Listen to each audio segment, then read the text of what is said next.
Item ಯಾವುದೇ ಇರಲಿ try ಮಾಡಿ ಆಚಿ ಚಿಕನ್ ಮಸಾಲಾ. ಆಚಿ ಚಿಕನ್ ಮಸಾಲಾ. ಕಾಂಗ್ರೆಸ್ನಲ್ಲಿ ಒಳಕಿಚ್ಚು ಎಬ್ಬಿಸಿದ ದಾವಣಗೆರೆ ದಂಗಲ್. ನಾಯಕರ ತಲೆದಂಡಕ್ಕೆ ಸಿಎಂ ಮೌನ, ಆಪ್ತರು ಅಸಮಾಧಾನ.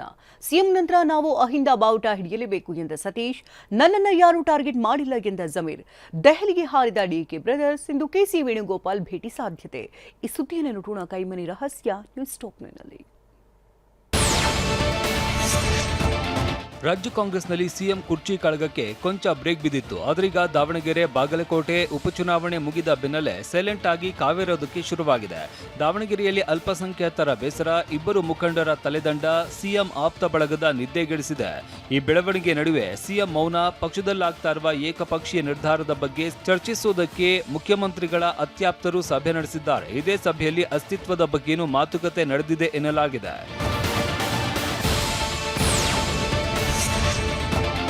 ಬೆಂಗಳೂರಿನ ಕನಿಂಗ್ಹ್ಯಾಮ್ ರಸ್ತೆಯ ಖಾಸಗಿ ಕಟ್ಟಡದಲ್ಲಿ ಸಿಎಂ ಹಾಗೂ ಅತ್ಯಾಪ್ತ ಸಚಿವರು ಸಭೆ ನಡೆಸಿದ್ದಾರೆ. ಪಕ್ಷದಲ್ಲಿ ಏಕಪಕ್ಷೀಯ ನಿರ್ಧಾರವನ್ನ ತೆಗೆದುಕೊಳ್ಳಲಾಗ್ತಾ ಇರೋದು ಸರಿಯಲ್ಲ ಅಂತ ಚರ್ಚೆ ಮಾಡಿದ್ದಾರೆ. ಹಿರಿಯ ನಾಯಕರ ಅನುಭವದ ವಿರುದ್ಧವಾಗಿ ಪಕ್ಷದಲ್ಲಿ ಇರುವ ಕೆಲವರು ಏಕಪಕ್ಷೀಯ ನಿರ್ಧಾರ ತೆಗೆದುಕೊಳ್ತಾ ಇದ್ದಾರೆ.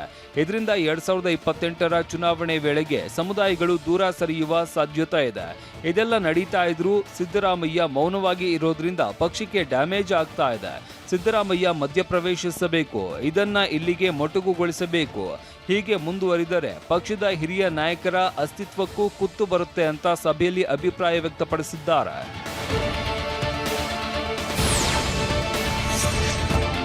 ಮೊನ್ನೆಯ ಸಭೆ ಬಗ್ಗೆ ರಿಯಾಕ್ಟ್ ಮಾಡಿದ ಸಚಿವ ಸತೀಶ್ ಜಾರಕಿಹೊಳಿ, ಸಭೆ ವೇಳೆ ಕ್ರಿಕೆಟ್ ನೋಡಿದ್ವಿ ಅಂದ್ರು. ಯಾರನ್ನ ಔಟ್ ಮಾಡಬೇಕು, ಹೇಗೆ ಬಾಲ್ ಹಾಕಬೇಕು ಅನ್ನೋದರ ಬಗ್ಗೆ ಚರ್ಚೆ ಆಯ್ತಾ ಎಂಬ ಪ್ರಶ್ನೆಗೆ ಉತ್ತರಿಸಿದ ಸತೀಶ್, ಎಲ್ಲರೂ ಎಕ್ಸ್ಪರ್ಟ್ ಇದ್ದಾರೆ ಅಂತ ಮಾರ್ಮಿಕವಾಗಿ ಹೇಳಿದ್ರು. ಹಾಗೆ ಸಿಎಂ ನಂತರ ನಾವು, ನಮ್ಮ ನಂತರ ಇನ್ನೊಬ್ಬರು ಅಹಿಂದ ಬಾವುಟ ಹಿಡಿಯಬೇಕು ಅಂತ ಬಾವುಟ ಹಾರಿಸಿದ್ರು.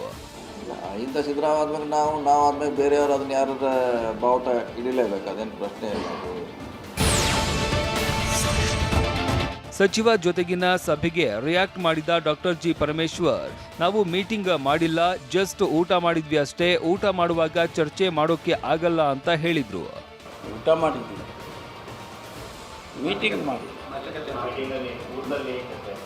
ಊಟದಾಗ ಮಾಡುವಾಗ ಚರ್ಚೆ ಮಾಡ್ತಾರೆ, ಊಟ ಮಾಡ್ತಾರೆ. ಬೆಂಗಳೂರಿನ ಕ್ರೆಸೆಂಟ್ ರಸ್ತೆಯಲ್ಲಿ ಇರುವ ಸತೀಶ್ ಸರ್ಕಾರಿ ನಿವಾಸಕ್ಕೆ ಸಚಿವ ಜಮೀರ್ ಭೇಟಿ ನೀಡಿ ಪಕ್ಷದಲ್ಲಿನ ಬೆಳವಣಿಗೆ ಬಗ್ಗೆ ಚರ್ಚೆ ಮಾಡಿದ್ದಾರೆ.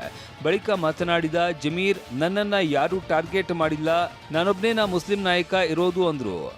ಇಲ್ಲ ಇಲ್ಲ ಇಲ್ಲ, ಯಾರು ನನ್ನ ಟಾರ್ಗೆಟ್ ಮಾಡಿಲ್ಲ. ನನ್ನ ಹೆಸರು ಯಾರೂ ಹೇಳಿಲ್ಲ. ನನ್ನ ಹೆಸರು ಯಾರನ್ನ ಹೇಳಿದಾರ? ಹೇಳ್ಬೇಕು ತಾನೆ. ಇಂಥವ್ರು ಹಿಂಗಂತ ಹೆಸರು ಹೇಳ್ಬೇಕು ತಾನೆ. ಯಾರು ಹೇಳಿದ್ದಾರೆ, ಇಂಡೈರೆಕ್ಟ್ ಹೇಳಿದ್ದಾರೆ, ಯಾರಂತ ನೀವು ಅರ್ಥ ಮಾಡ್ಕೊಳ್ತೀರಾ? ಈಗ ನಾನು ಒಬ್ಬನೇನಾ ಇರೋದು ಕಾಂಗ್ರೆಸ್ಸಲ್ಲಿ? ಅಲ್ಪಸಂಖ್ಯಾತ ಲೀಡರ್ ನಾನು ಒಬ್ಬನೇನಾ? ಸಿಎಂ ಆಪ್ತರ ಸಭೆ ನಡುವೆ ಡಿಕೆ ಬ್ರದರ್ಸ್ ದೆಹಲಿಗೆ ಹಾರಿದ್ದು ತೀವ್ರ ಚರ್ಚೆ ಹುಟ್ಟು ಹಾಕಿದೆ. ಇವತ್ತು ಡಿಕೆ ಕೆಸಿ ವೇಣುಗೋಪಾಲ್ ಭೇಟಿ ಮಾಡಿ ರಾಜ್ಯದ ವಿದ್ಯಮಾನಗಳ ಬಗ್ಗೆ ಚರ್ಚೆ ಮಾಡುವ ಸಾಧ್ಯತೆ ಇದೆ. ಮೇ 20ಕ್ಕೆ ಸರ್ಕಾರ ಅಧಿಕಾರಕ್ಕೆ ಬಂದು 3 ವರ್ಷ ಆಗ್ತಾ ಇರೋದ್ರಿಂದ ಡಿಕೆ ಬ್ರದರ್ಸ್ ದಿಲ್ಲಿ ಭೇಟಿ ತೀವ್ರ ಕುತೂಹಲ ಮೂಡಿಸಿದೆ.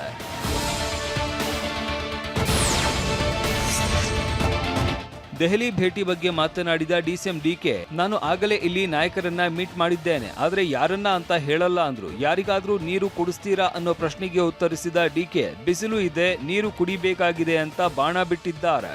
ಯಾರಿಗಾದ್ರೂ ನೀರು ಕುಡಿಸ್ತೀರಿ ಸರ್ ಶೀಘ್ರದಲ್ಲಿ? ಬಿಸಿಲಪ್ಪ ಜಾಸ್ತಿ, ಏನೋ ಇವತ್ತೇನೋ ಕಡಿಮೆ ಇದೆ. ಸಿಎಂ ಆಪ್ತರ ಸಭೆ ಬಗ್ಗೆ ಮಾತನಾಡಿದ ಡಿಸಿಎಂ ಡಿಕೆ ಶಿವಕುಮಾರ್, ಇದರ ಬಗ್ಗೆ ನನಗೆ ಮಾಹಿತಿ ಇಲ್ಲ. ಯಾರು ಆಪ್ತರು, ಯಾರು ಆಪ್ತರಿಲ್ಲ ಅನ್ನೋದು ನನಗೆ ಗೊತ್ತಾಗಲ್ಲ. ಇದಕ್ಕೆಲ್ಲ ನಾನು ತಲೆ ಕೆಡಿಸಿಕೊಳ್ಳಲು ಹೋಗಲ್ಲ ಅಂತ ಹೇಳಿದ್ರು.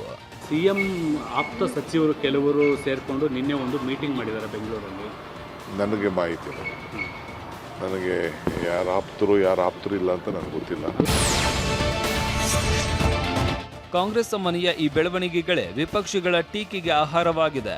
ಕೇಂದ್ರ ಸಚಿವ ಕುಮಾರಸ್ವಾಮಿ ಮಾತನಾಡಿ, ಇದೆಲ್ಲ ಹುಡುಗಾಟಿಕೆ ರಾಜಕಾರಣ ಅಂದ್ರು. ಕೆಎಸ್ ಈಶ್ವರಪ್ಪ 3-4 ತಿಂಗಳಲ್ಲಿ ಬದಲಾವಣೆ ಆಗಲಿದೆ ಅಂತ ಭವಿಷ್ಯ ನುಡಿದಿದ್ದಾರೆ. ಈ 3 ವರ್ಷದಲ್ಲಿ ನಡೀತಾ ಇತ್ತಲ್ಲ ಕುರ್ಚಿಯ ವಿಷಯದಲ್ಲಿ, ಆ ಕಡೆ ಕೆಲವರು ಮಾತಾಡೋದು, ಈ ಕಡೆ ಕೆಲವರು ಮಾತಾಡೋದು, ಇನ್ನು ಕೆಲವರು ದೇವರ ಕೃಪೆ ಬೇಡ್ಕೊಂಡು ಓಡ್ತಕ್ಕಂಥದ್ದು, ಈಗ ಅದೇನೋ ಮಾಟ ಮಂತ್ರದ ಬೇರೆ ಪ್ರಾರಂಭ ಆಗಿದೆ. ಭಾಳ ಹುಡುಗಾಟಿಕೆಯ ರಾಜಕಾರಣ ಈ ರಾಜ್ಯದಲ್ಲಿ ನಡೀತಾ ಇದೆ ನನ್ನ ಅಭಿಪ್ರಾಯ. 3-4 ತಿಂಗಳಲ್ಲಿ ಅದು ಸ್ಫೋಟಕ ಆಗುತ್ತೆ, ಬಹಿರಂಗ ಆಗುತ್ತೆ. ರಾಜ್ಯದ ರಾಜಕಾರಣ ಸಾಕಷ್ಟು ಬದಲಾವಣೆ ಆಗೋದಿದೆ.